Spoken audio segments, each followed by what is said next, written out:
Я благодарю всех, кто активно помогал нашей команде проводить эти исключительно важные для граждан нашей страны и республики выборы и голосовал за нашего кандидата Николая Михайловича Харитонова.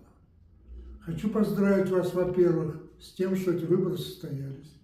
Впервые в нашей истории они проводились в условиях специальной военной операции, а фактически в условиях жестокой войны, объявленной Западом, России, русскому миру. Благодарим нашего кандидата Николая Михайловича Харитонова, который достойно прошел путь кандидата в президенты и убедительно представил нашу уникальную программу победы, объехав страну от Москвы до самых до окраин и встретившись с тысячами избирателей. За это время мы с вами провели огромную работу.